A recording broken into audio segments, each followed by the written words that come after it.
네, 성도님들 평안하셨습니까?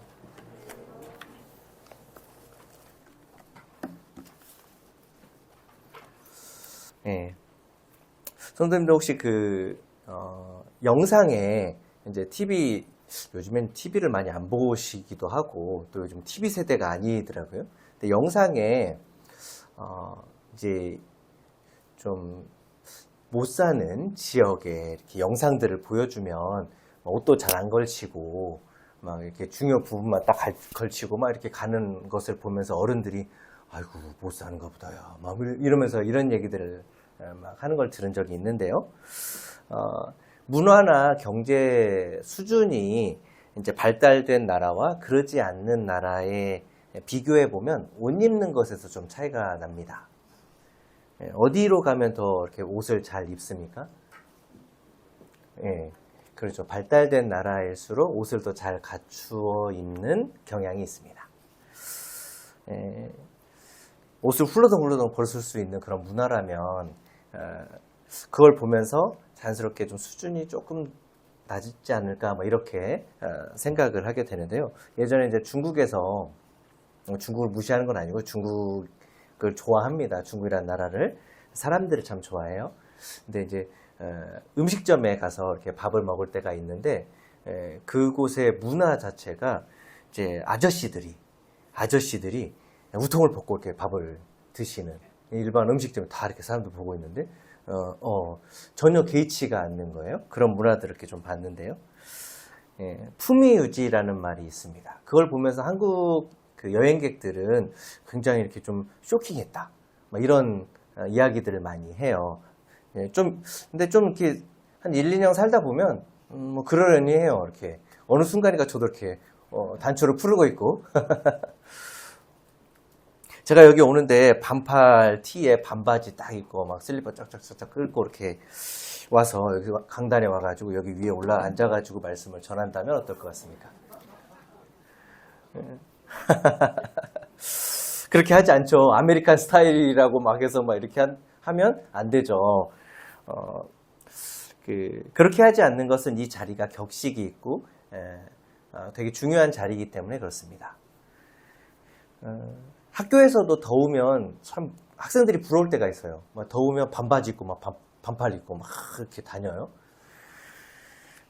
근데 이렇게 저는 반바지를 입으면 안 돼요. 그래서 긴 바지를 입어야 돼요. 그나마 요즘에는 참 감사하게도 티는 좀 입게 해주더라고요. 예전에는 막 티 입으면 좀 눈치도 받고 막 그랬었는데, 이렇게 복장의 규정이 이렇게 암묵적으로 정해져 있는 이유가 무엇일까요? 근데 이렇게 교실이라는 자리가 가르치는 사람이 어떤 격식이 있어야 된다. 이런 것들을 보여주기 위해서 이런 암묵적 규정이 있는 것입니다. 또 제가 이렇게 여기 와가지고 이렇게 넥타이를 하고 이렇게 옷을 말끔히 입고 나와서 이렇게 하잖아요. 집에서는 이렇게 안 입고 있겠죠. 그 곳이 어디냐에 따라서 달라지는 거예요. 레위기를 읽다 보면 위기들이 참 많습니다. 그죠? 그래서 위기가 들어가요. 이 말씀 이름에. 제사장들이나 백성들이 지켜야 될 것들이 참 많이 나와요. 막 그거 보면서 뭐야 아까 나온 것 같은데 말하면서 앞서 나온 것 같은데 또 나온 것 같아 막 이렇게 보고 왜 이렇게 왜 하나님께서는 이렇게 복잡한 규정들을 만들어서 이스라엘 백성들을 이렇게 괴롭게 할까 이런 생각을 할 때가 있어요. 근데 다르게 생각하면요, 지킬 게 많다, 뭔가 지켜야 될 것이 있다, 격식을 갖춰야 된다, 이런 것들은 그만큼 하나님의 백성이 수준이 있다는 것을 이렇게 보여주는 거예요. 하나님의 백성은 이 정도야 라고 이렇게 알려주는 것과 같아요.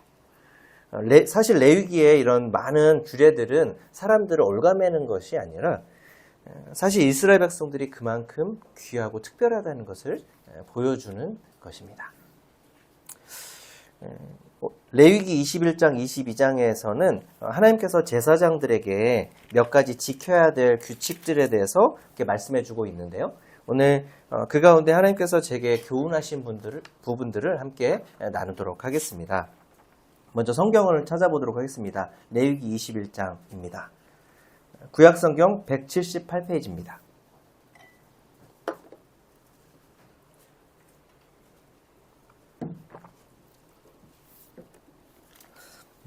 레위기서 21장 1절에서 9절까지 함께 교독하도록 하겠습니다. 제가 먼저 읽고 성도님들 한 절 읽고 이렇게 번갈아 가면서 교독하도록 하겠습니다. 21장 1절에서 9절까지입니다. 제가 먼저 읽겠습니다. 여호와께서 모세에게 이르시되 아론의 자손 제사장들에게 말하여 이르라. 그의 백성 중에서 죽은 자를 만짐으로 말미암아 스스로를 더럽히지 말려니와 그의 살붙이 그의 어머니나 그의 아버지나 그의 아들이나 그의 딸이나 그의 형제나 출가하지 아니한 처녀인 그의 자매로 말미암아서는 몸을 더럽힐 수 있느니라.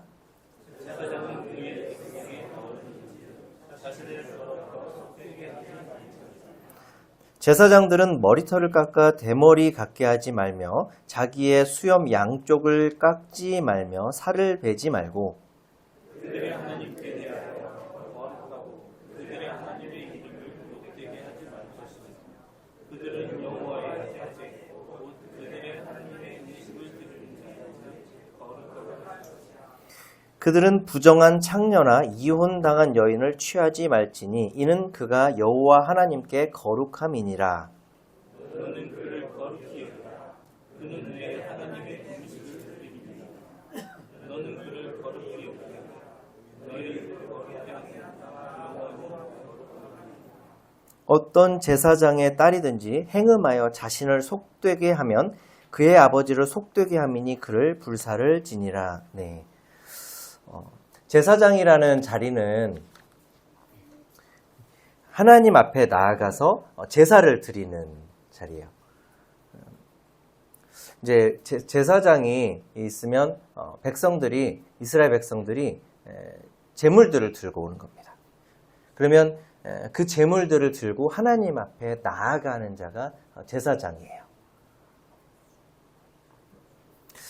방금 21장에서 이렇게도 몇 번 등장하긴 했는데 음식이라는 표현이 등장을 합니다.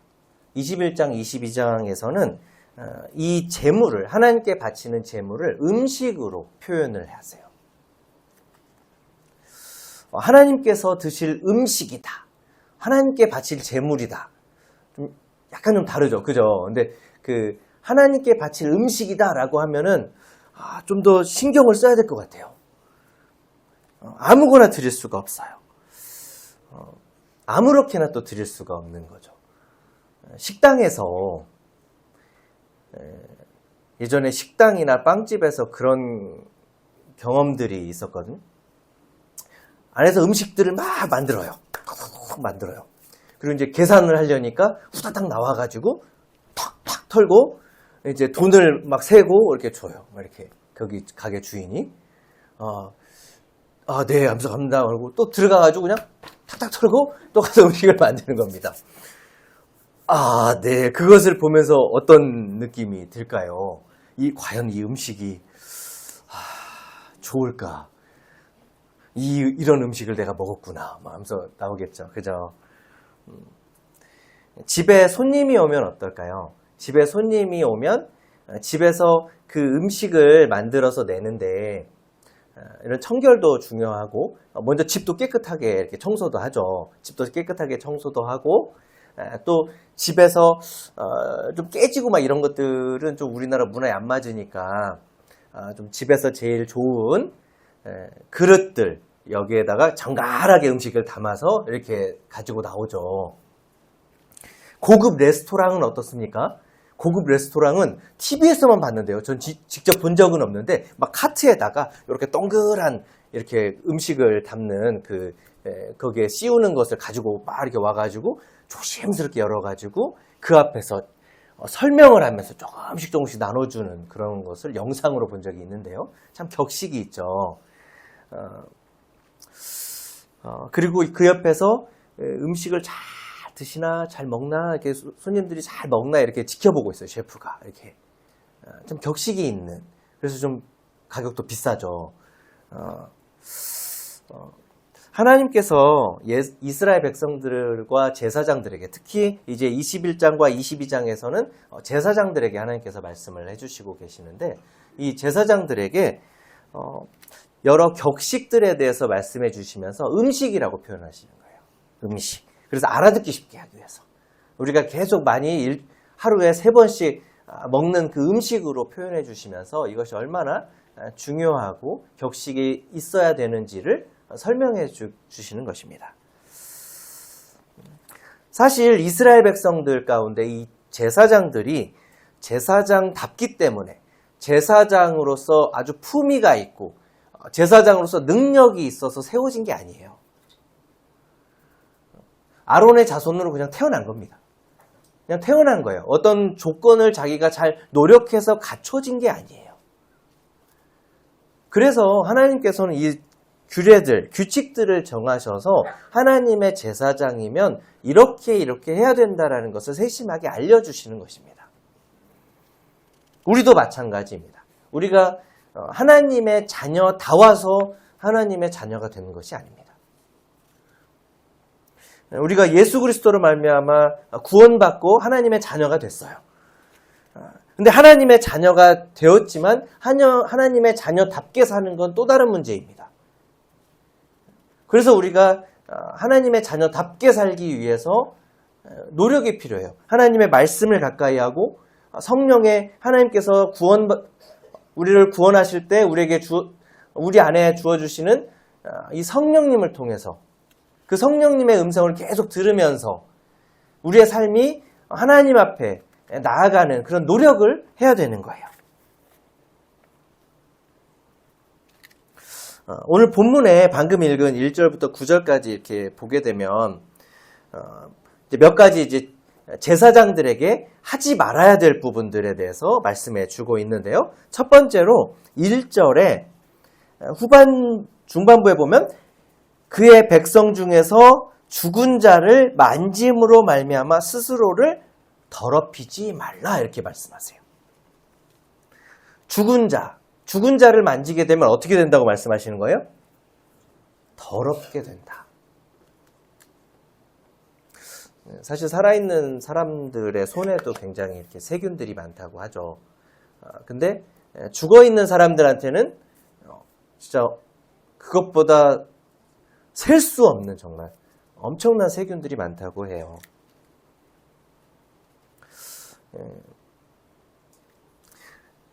앞서서 하나님께서 그 시체를 만지지 말라. 시체를 만지면 부정해진다. 이렇게 표현을 하셨는데 여기에서는 이제 더럽다. 이렇게 표현을 하시는 거예요. 왜냐하면 하나님의 음식으로 이렇게 표현하시기 때문에 부정하다 이러면 좀 와닿지가 않은데 음식으로 표현하기 때문에 더럽다라고 표현하니까 확 와닿는 거예요.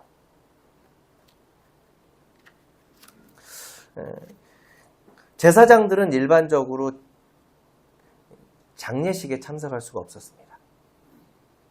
시신을 만질 수가 없었기 때문에요.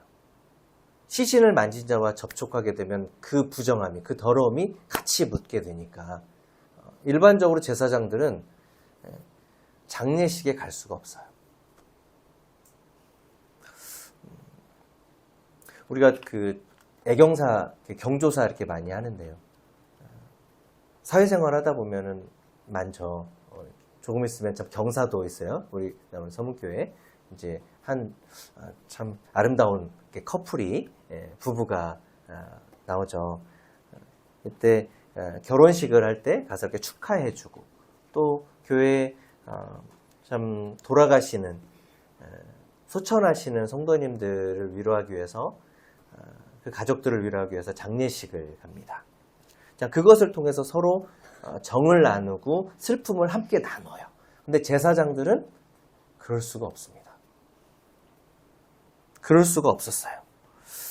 근데 제사장들이 모든 장례식에 참석할 수 없었느냐? 그렇진 않고요. 예외의 조항이 좀 있었습니다. 2절에 보게 되면 그의 살부치인 그의 어머니나 그의 아버지, 즉 부모님이죠. 그리고 그의 아들이나 그의 딸이나 그의 형제나 출가하지 아니한 처녀인 그의 자매로 말미암아서는 몸을 더럽힐 수 있다. 그러니까 장례식에 참석할 수 있는 거예요. 가서 시신을 만질 수가 있는 것입니다. 저의 집을 예를 들면, 저에게는 이제 여동생이 한 명 있거든요. 결혼을 했습니다. 그래서 제가 갈 수 있는 장례식을 이렇게 보게 되면, 이제 저희 지금 어머니, 그리고 저의 아내, 그리고 혜인이, 윤이, 라온이, 은성이까지 이렇게 됩니다. 장례식에 참석할 수가 있어요. 제가 만약에 이스라엘의 제사장이었다면. 근데 결혼한, 출가한 여동생의 장례식에는 참석할 수가 없는 거예요. 좀 안타깝죠. 좀 안타까운 부분들이 좀 있습니다. 하지만 하나님께서 허락해 주시는 그런 부분들이 있어요. 이렇게. 하나님께서 참아주시는 것입니다. 살부치 정도는 내가 참아줄게. 그러면서 지켜야 될 선을 말씀해 주시는데요. 5절에 보게 되면 제사장들은 머리털을 깎아 대머리 같게 하지 말며 자기의 수염 양쪽을 깎지 말며 살을 베지 말며 이렇게 선을 정해 주시는 거예요. 그 당시에 이방 민족들 가운데서는 이런 이제 이스라엘 백성들이 가나안 땅으로 가잖아요. 가나안 땅으로 이제 들어가기 전에 이렇게 이 말씀을 주신 건데, 가나안 땅의 문화나 이런 문화들이 이런 장례식에서 슬픔을 표현하는 거예요. 아, 나 이 정도로 슬프다 말하면서 머리도 깎고, 그 다음에 수염 양쪽을 깎고, 몸을 벤다는 것은 문신 같은 걸 한다는 거예요. 그렇게 하지 말라 이렇게 말씀하고 계세요. 그것은 이방의 풍습이다.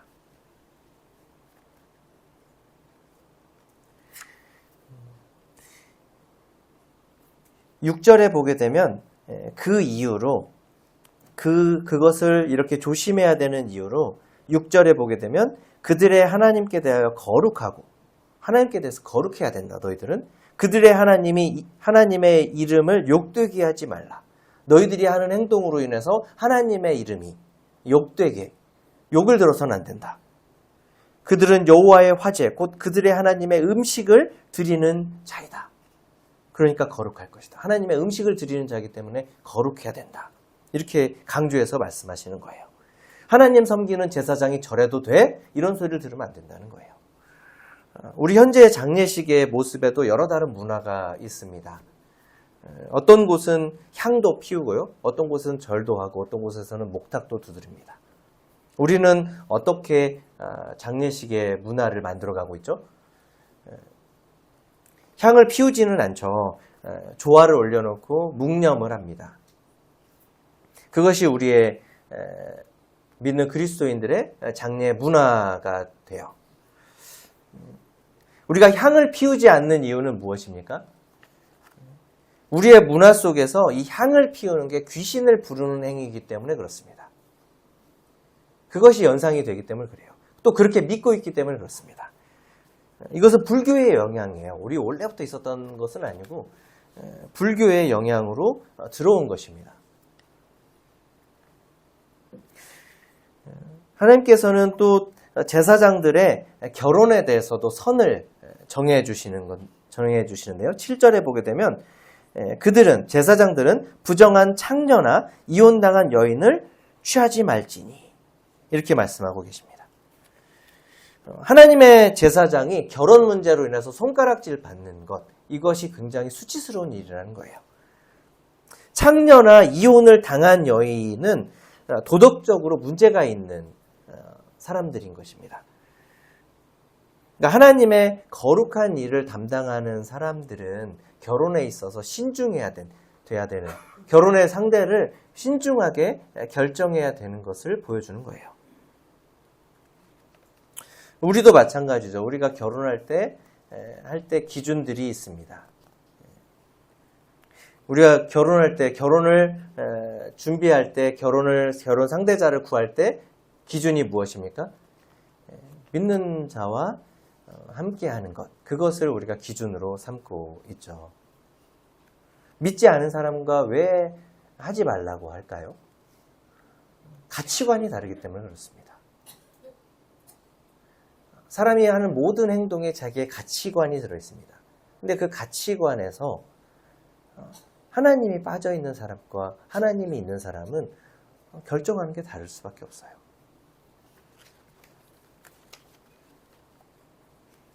그리고 하나님의 제사장들이 제사장이 저런 사람과 결혼해도 돼? 이런 이야기를 들으면 안 되겠죠. 그래서 하나님께서는 이스라엘의 제사장들에게 이렇게 결혼 상대자들에게도 선을 이렇게 정해 주셨습니다.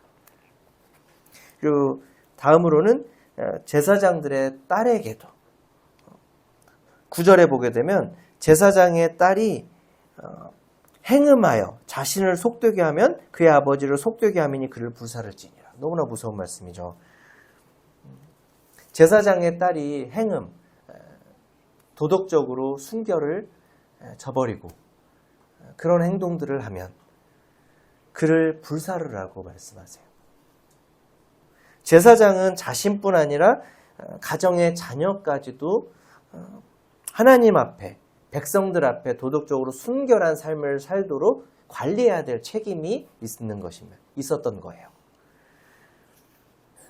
그것이 제사장들이 그러한 도덕적인 수준을 가지고 있어야 그 이스라엘 사회에 있어서 도덕적인 기준이 되기 때문에 그런 거예요. 그 사회의 도덕적인 기준이 낮아지면 그만큼 사람들이 도덕적인 것을 생각하지 않고 마음대로 문란하게 행동을 하는 것입니다. 사회 지도층이 도덕적으로 문란하다. 그 사회의 믿는 그리스도인들이 도덕적으로 문란하다. 그러면 그 사회는 도덕적으로 하나님 앞에 너무나도 죄악 가운데 갈 수밖에 없어요. 믿는 그리스도인들이, 하나님을 믿는 사람들이 그 사회의 도덕적인 기준을 제시해 주는 겁니다. 영향을 주는 거예요. 그리스도인들이 이 사회의 빛과 소금의 역할로 해주는 거예요. 하지만 그 역할을 하지 못한다면 그 사회는 점차 하나님이 보시기에 너무나도 죄악이 가득한, 성적으로 부도덕한 이런 사회로 가게 되는 거예요.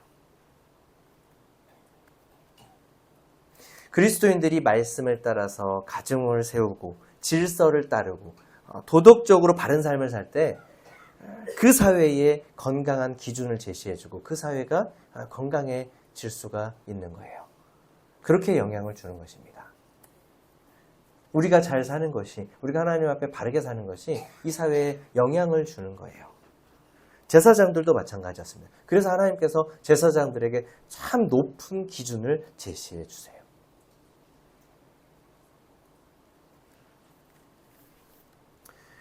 그리고 제사장들이 하는 일이 무엇입니까? 하나님 앞에 나가서 제사를 드려야 되는데요. 백성이 자기가 죄를 지었어요. 그걸 깨달았어요. 하나님 앞에 속죄제를 드리러 막 그 제물을 들고 나옵니다. 근데 제사장이 없어요. 제사장들이 하나님 앞에 나올 수 없는 상태가 된 거예요. 다. 그러면 이 백성은 누구에게 갑니까?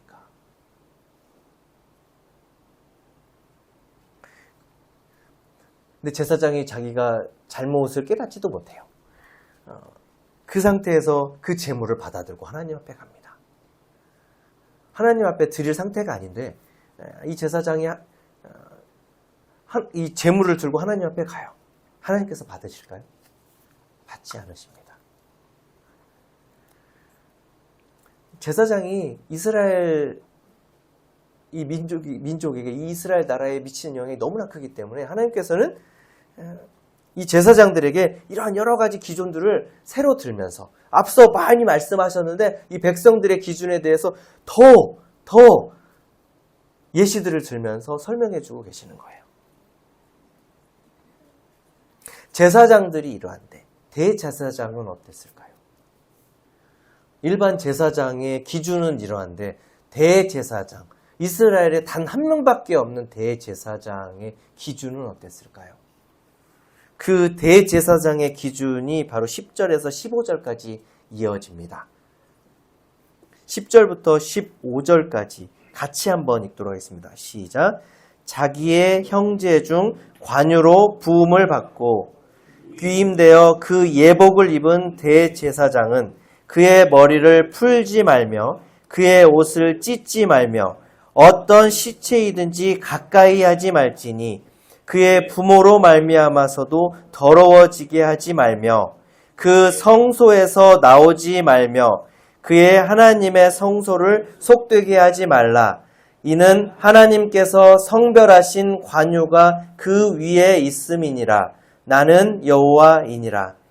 그는 처녀를 데려다가 아내를 삼을지니 과부나 이혼당한 여자나 창녀짓을 하는 더러운 여인을 취하지 말고 자기 백성 중에서 처녀를 취하여 아내를 삼아 그의 자손이 그의 백성 중에서 속되게 하지 말지니 나는 그를 거룩하게 하는 여호와임이니라. 네, 감사합니다. 제사장들은 자기의 가족들의 장례식은 참석할 수 있었습니다. 그 예외 조항을 두셨어요. 그런데 대제사장은 어떤 장례식에도 갈 수가 없어요.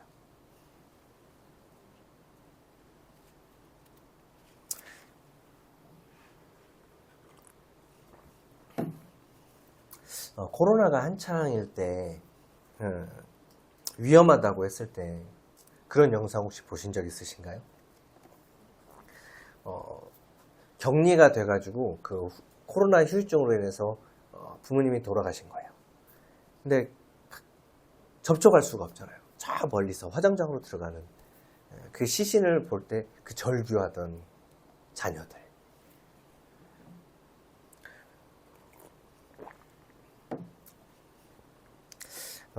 대제사장은 참 그런 것들을 묵묵히 견뎌내야 되는 자리였습니다.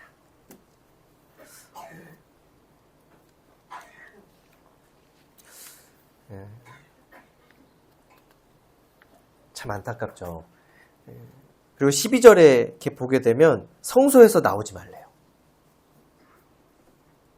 대제사장은 오직 성소에 안에서만 지내야 됩니다. 코로나로 인해서 격리되신 적 있으시죠? 참 답답하시죠? 2주간 격리가 된 적이 있었는데 그 2주도 견디기가 너무 힘들었는데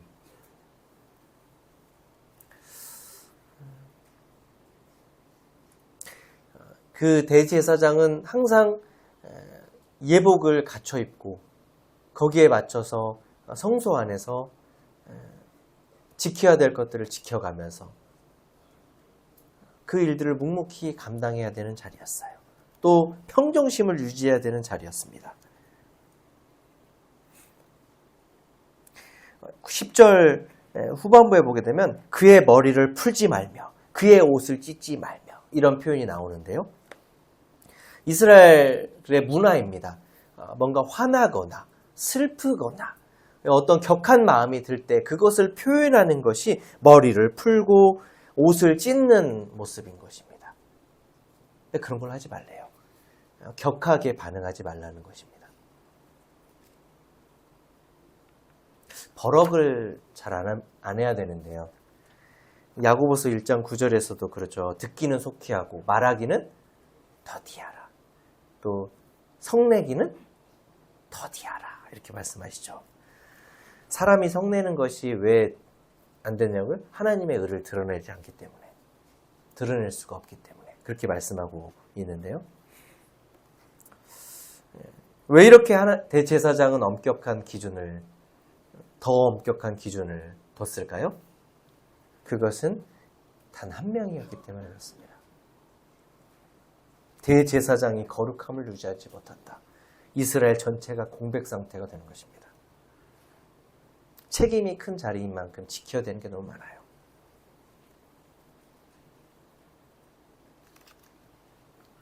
너무나 제사장과 대제사장의 이 자격들, 규칙들이 너무 어떻게 보면 너무 가혹하기도 하고 너무 어렵고 이걸 어떻게 지켰을까 이렇게 생각이 되죠.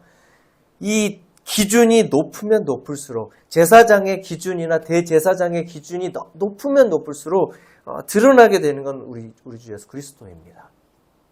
하나님의 기준을 너무나도 완벽하게 충족하실 수 있는 유일한 분, 바로 예수 그리스도. 하나님의 기준이 이렇게 있어요. 사람이 그 기준을 어떻게 따라갑니까? 따라갈 수가 없어요. 하나님의 제사장이라고 해도 하나님 앞에 나올 수 있는 그 기준에 올라설 수가 없는 거예요. 우리도 마찬가지입니다. 우리가 어떻게 하나님께 나아갈 수가 있을까요? 어떻게 하나님 수준으로 갈 수가 있을까요?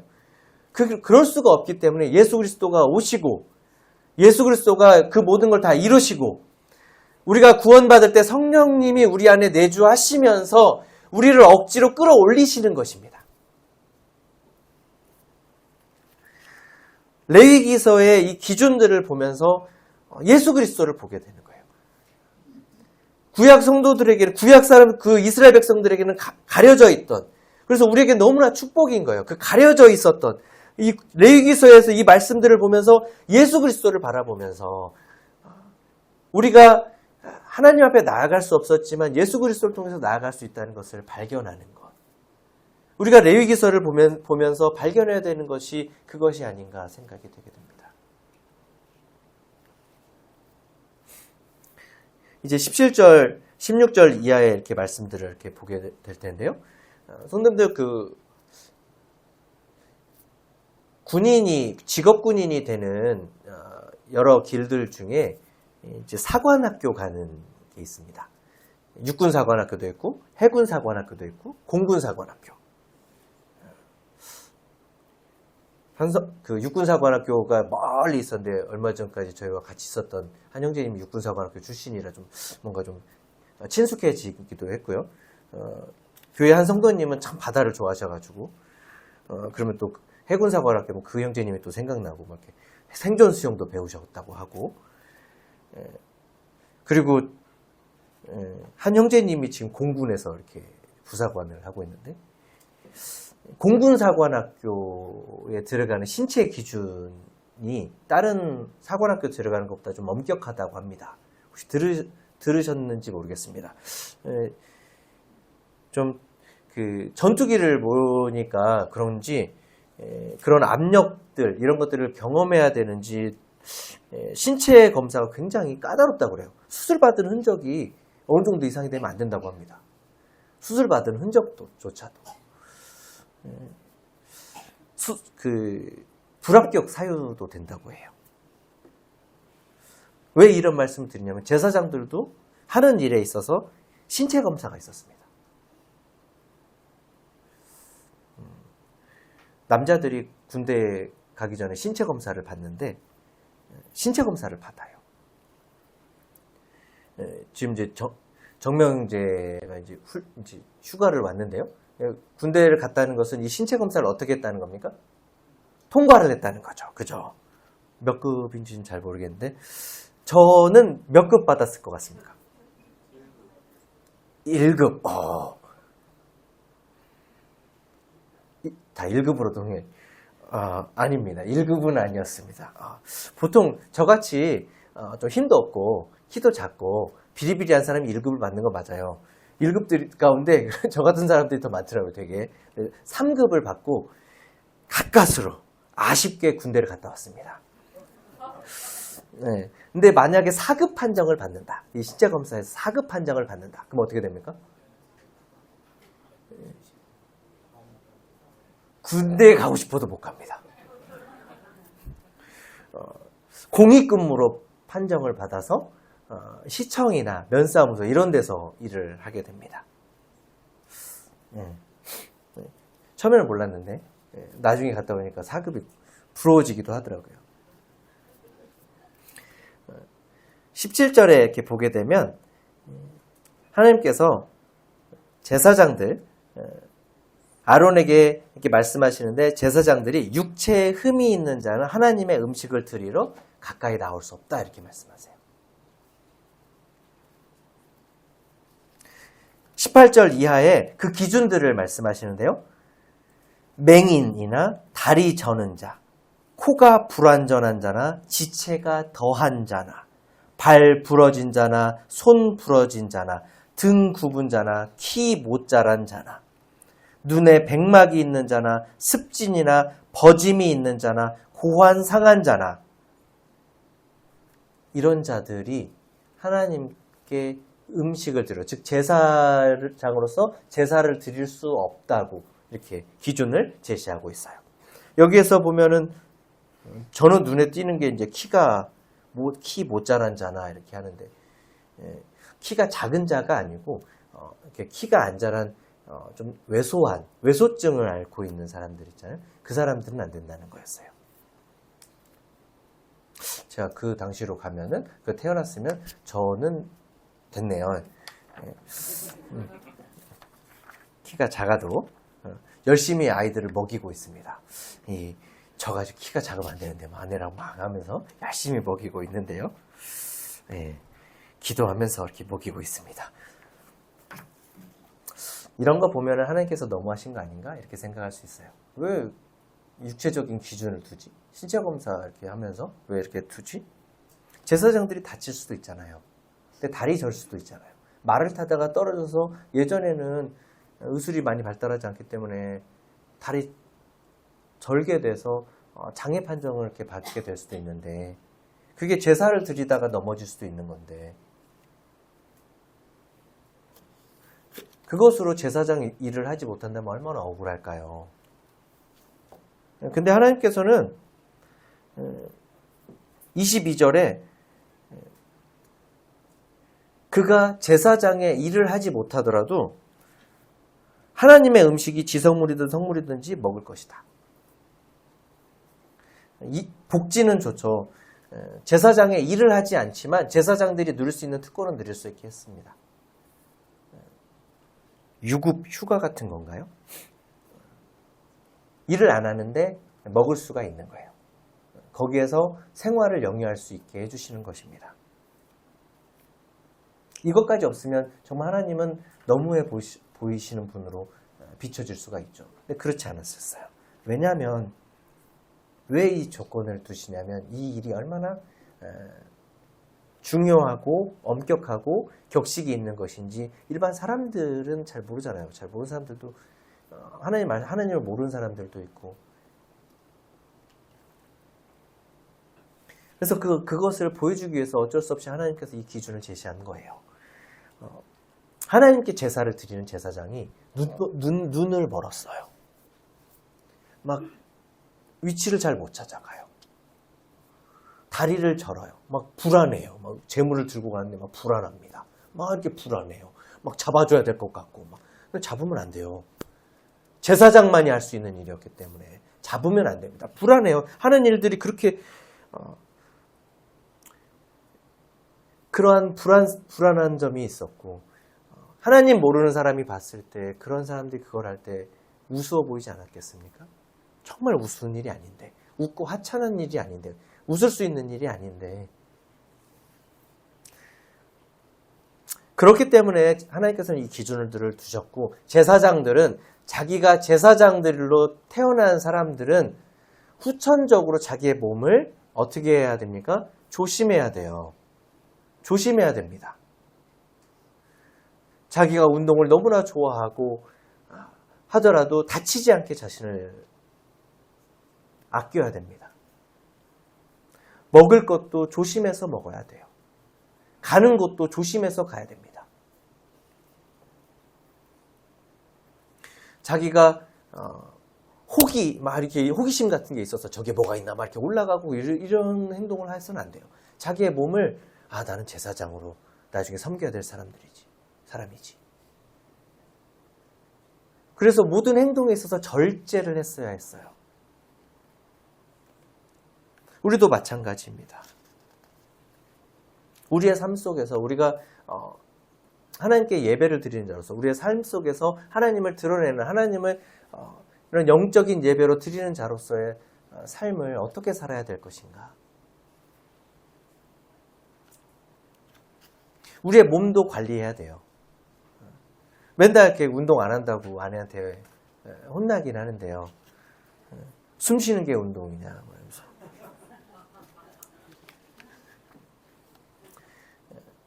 우리에게 맡겨주신 것들이 영적인 그런 부분들만은 아니거든요. 우리의 몸도 하나님께서 주신 것이거든요. 그렇기 때문에 이것도 잘 관리해야 합니다. 또 제사장으로서 이 기준에 적합지 않으면 하나님 앞에 나아가서 제사를 드릴 수가 없어요. 그것처럼 우리가 우리의 몸과 영혼을 잘 관리해서 하나님 앞에 나아갈 수 있는 상태가 되도록 노력해야 돼요. 죄 가운데 있다면 그것을 벗어나서 하나님 앞에 자백함으로. 그러면 우리가 자백할 때 하나님 우편에 앉아 계시는, 서 계시는 우리 주 예수 그리스도께서 우리의 대언자가 되셔서 회복해 하시는, 그것을 통해서 다시 하나님 앞에 나아오고,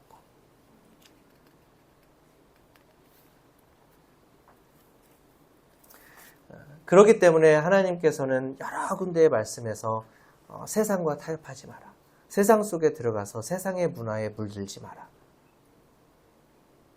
오직 몸과 마음을 새롭게 함으로 하나님이 드릴 영적 예배를 드리는 자로서 너의 몸과 마음을 잘 지키라고 말씀을 하고 계시는 것입니다. 22장을 이렇게 넘어갈 텐데요. 제사장이 제사를 드리고 이렇게 제물들을 드리는데, 이 하나님께 드리는 이 제물들 가운데 제사장들이 누릴 수 있는 몫이 있었습니다. 그거를 성물이라고 불렀어요. 성물. 레위기 22장 1절에서 16절까지는 이 제사장들이 이 성물을 먹을 때, 누릴 때의 규례에 대해서, 규칙들에 대해서 설명하고 있습니다. 22장 10절 제가 읽도록 하겠습니다. 일반인은 성물을 먹지 못할 것이며 제사장의 객이나 품꾼도 다 성물을 먹지 못할 것이니라. 이 성물은 누구만 먹을 수 있었냐면 제사장만, 제사장에 속한 사람들만 먹을 수 있었습니다. 그 외에 제사장의 손님이나 품꾼은 종이나 하인이 아니죠. 이렇게 돈 주고 일용직 같은 것입니다. 그리고 일반 사람들은 이 성물들을 먹을 수가 없었어요. 그리고 11절 이후에 보게 되면 제사장에 속한 사람들, 제사장 집에 속한 가족이나 그 하인들이나 이런 사람들은 먹을 수가 있었어요.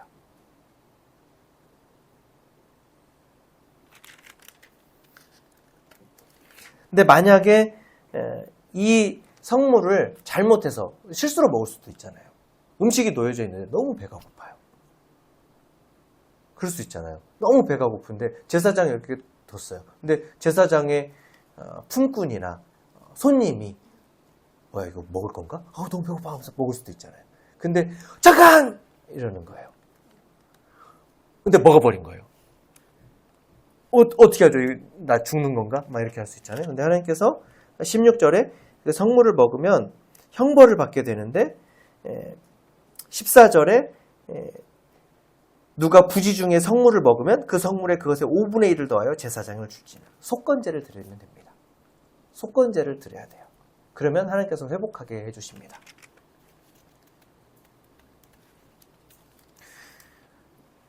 이 성물이 제사장들에게 허락된 것이라고 해도 이 성물은 누구의 것입니까? 하나님의 거예요. 하나님의 것을 제사장이 누리는 것입니다. 그래서 이 기준을 하나님의 기준에 맞게끔 먹어야 된다는 겁니다. 오리엔트 익스프레스라는 기차가 있대요. 기차 여행을, 럭셔리 기차 여행을 한다는 겁니다. 여기에 저녁 이벤트가 있는데요. 저녁 식사를 하기 위해서는 정장 또는 고급스러운 복장을 입고 가야 된다고 합니다. 근데 만약 추리닝이나 이렇게 이 분위기에 어울리지 않는 옷을 입고 가면 안 된답니다. 못 들어가게 한답니다.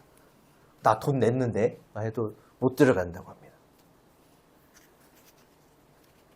그렇게 불만을 막 제기해도 나 돈 냈다고요 해도 소용이 없습니다.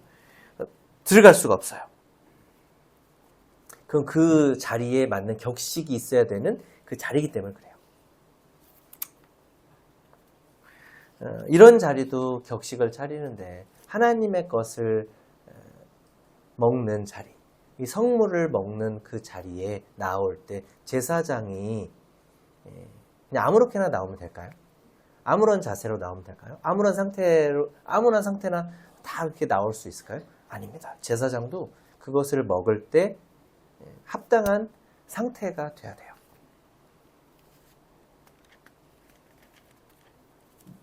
3절에 보게 되면 그들에게 이르라 누구든지 내 자손 중에서 대대로 그의 몸이 부정하면서도 이스라엘 자손이 구별하여 여호와께 드리는 성물에 가까이 하는 자는 내 앞에서 끊어지리라.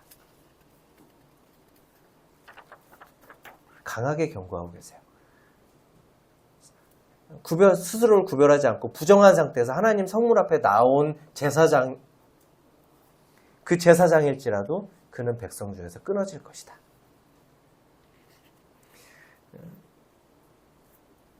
4절에서 8절까지 이렇게 보게 되면 제사장이 부정해질 수 있는 상황들과 부정에서 회복되는 절차들에 대해서 설명해 주고 있습니다. 6절 같이 한번 읽겠습니다. 시작. 곧 이런 것에 접촉된 자는 저녁까지 부정하니 그의 몸을 물로 씻지 아니하면 그 성물을 먹지 못할지며. 네. 제사장이 하나님께서 만지지 말라 아니면 허락하지 않는, 그래서 부정하게 될 수 있는 상황을 접할 수 있습니다. 그때 하나님께서 그것에 대해서 어떻게 하면 회복할 수 있는지에 대해서 6절에 설명해 주고 있는데요. 언제까지 부정하다고 말씀하십니까? 저녁까지 기다려야 된다는 거예요. 첫 번째로. 그리고 그 다음에 그의 몸을 어떻게 하라고요? 물로 씻으래요. 물로 씻는 겁니다. 정결 예식을 하는 것입니다.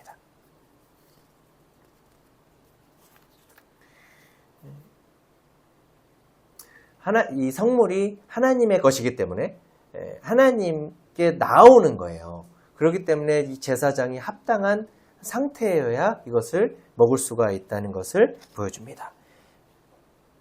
하나님께서 우리에게 허락하신 것들이 있습니다. 그것에 대해서 우리는 어떻게 반응하고 어떻게 행동해야 되는지를 생각해 보게 돼요. 하나님께서 우리에게 허락하신 많은 부분들이 있습니다. 시간도 있을 수 있고요. 우리에게 주어진 시간들, 이게 내 거라고 생각할 수 있습니다. 우리의 물질들, 우리가 누릴 수 있는 여러 가지 물질들, 혜택들, 돈들, 그리고 무엇보다도 성도들을 섬기기 위해서 주신 은사들, 이것들을 내 거라고 생각할 때가 있어요. 하나님께서 허락하신 것입니다. 내 것이 맞기도 하는데요. 하나님께서 궁극적으로 이것을 나에게 주신 목적이 있습니다. 그래서 우리가 청직이라는 말을 많이 사용하죠. 근데 이것을 내 것으로만 생각하거나 그에 합당한 모습으로 드려지지 않을 때 나한테만 사용하고 은사를 잘못 사용하고 이러면 하나님께서 우리에게 주신 것들을 잘못 사용하게 되는 것이고 나중에 이것에 대해서 하나님께서는 우리를 다루실 거라 생각이 듭니다. 비록 하나님께서 제사장들에게 허락한 이 성물이었지만 그것을 합당한 상태로 자기를 구별해서 나아갔던 제사장들처럼 우리도 우리에게 주어진 것들에 대해서 어떻게 반응해야 될지를 생각해 보게 돼요. 그리고 22장 17절부터서는 하나님께 드릴 합당한 제물과 그렇지 않은 것들에 대해서 이렇게 설명해 주고 있습니다. 하나님께 드릴 제물의 기준, 그거는 사람에게 있지 않고 하나님께 있습니다. 19절에 보게 되면요, 기쁘게 받으심이 되도록. 그리고 21절에서도 후반부에 보면 여호와께 드리는 자는 기쁘게 받으심이 되도록. 하나님께서 기쁘시도록 하나님이 받으실 만한 것을 드려야 됐어요. 근데 만약 합당한 것이 아니라면 20절에서 보게 되면 그것이 기쁘게 받으심이 되지 못할 것입니다. 25절에서도 후반부에 보면 너희를 위하여 기쁘게 받으심이 되지 못할 것입니다. 하나님이 안 받으신다는 거예요. 합당한 재물이 아니면 하나님께서 받지 않는다는 것입니다. 22절과 24절에 이렇게 보게 되면 하나님께서 받지 않는 그런 재물의 예시들을 주십니다. 그냥 하나님께서 합당한 거 줘라, 합당한 거 재물로 바쳐라 라고 하면은 혼동이 올 수 있습니다. 그리고 이거는 되나 안 되나? 그렇죠? 그래서 하나님께서 22절, 23절에 눈먼 거나 상한 거나 지체에 배임을 당한 거나 종기 있는 거나 습진 있는 거나 비루 먹은 것을 하나님께 드리지 마라. 그리고 23절에 소나 양의 지체가 더하거나 덜하거나 하는 것은 자원제물로 쓸 수 있지만 서원제물로 드리면 안 된다. 이렇게 기준을 제시하고 있어요.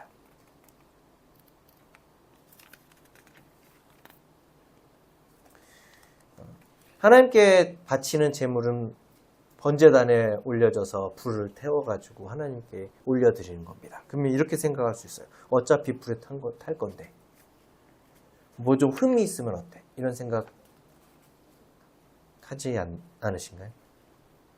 하나님의 기준을 내 기준으로 이 정도면 되지 않나?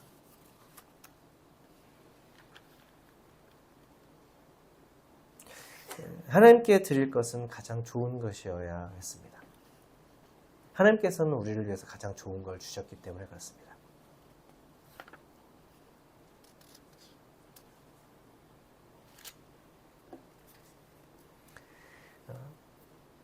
이 완전한 제물의 모습은, 이 흠이 없는 제물의 모습은 우리를 위해 자신을 온전히 드린 예수 그리스도를 보여줘요. 이것보다 더 완전한 제물은 없습니다. 다른 어떤 것도 우리 모든 사람의 죄를 대속할 제물이 없어요. 모든 사람을 하나님과 화목하게 할 다른 제물이 없습니다.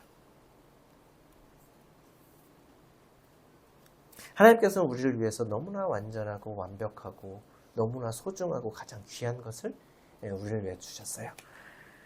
그럼 우리는 하나님께 어떤 것을 드려야 마땅할 걸까요? 내가 가진 것이 내 것일까?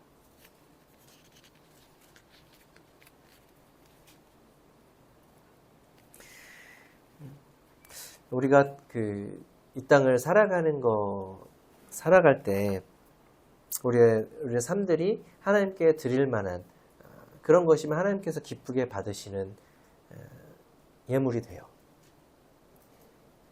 이걸 영적 예배라고, 하나님께 합당한 예배라고 이렇게 말씀해 주고 있는데요. 난 하나님께 드릴 때 나의 삶에서 주님을 위해 하고 주변 사람들을 위해서 하고 성도들을 위해서 하고 가족들을 위해서 할 때 나는 어떻게 하는가? 흠이 있는 재물처럼 마음속에 부정함을 가지고 마음속에 불편함을 가지고 의도가 좋지 않거나 미워하는 마음이나 대충 하지 뭐 이런 마음을 갖고 하지는 않는가 돌아보게 됩니다. 사람은 몰라요.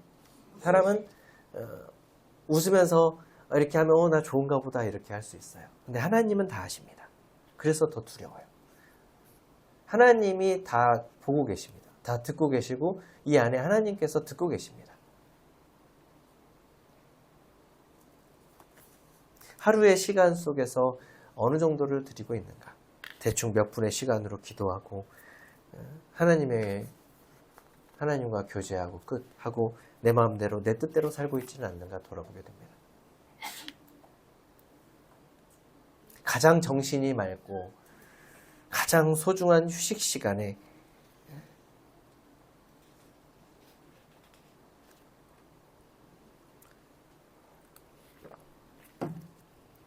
하나님을 만나고 있는가? 나는 하나님께 아름다운 걸 드리고 있는가? 돌아보게 됩니다. 부정함이 있을 때 제사장은 하나님 앞에 나갈 수가 없었습니다. 그것처럼 우리도 우리의 삶 속에서 하나님과의 교제 자리에 나아갈 수 있도록 우리를 지켜야 돼요. 죄 가운데 가지 않도록 기도해야 됩니다.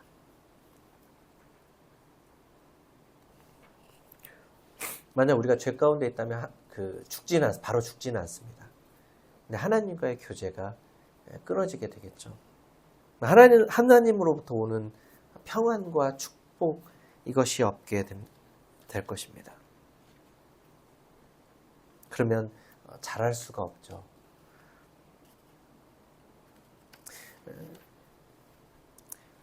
우리가 바로 그러한 상태가 됐을 때 요한일서 1장 9절에서는 우리가 자백함으로 나올 때 2장 1절에 요한일서 2장 1절에 우리의 대언자 예수 그리스도가 우리를 위해서 친히 간구하심으로 우리가 회복하게 된다고 말씀하고 있습니다.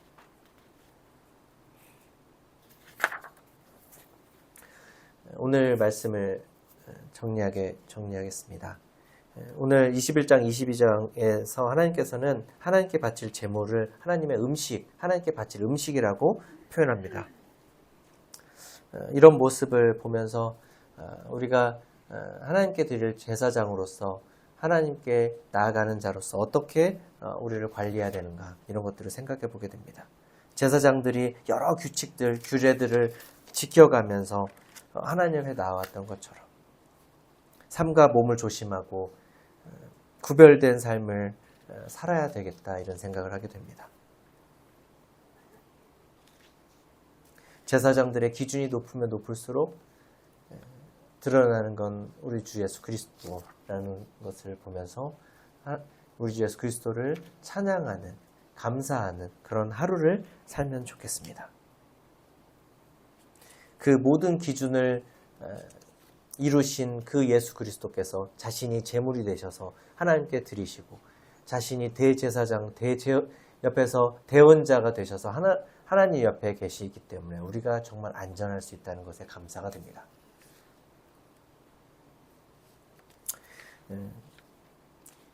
여러 기준들이 세상과 다른 기준이기 때문에 우리도 성별된 삶으로 하나님 앞에 나아가는, 여기 모든 성도님들이 그래서 하나님께 성별된 삶으로 나아가는 그런 일들이 계속 있기를 바라는 마음이 있습니다. 이상으로 말씀 마치도록 하겠습니다.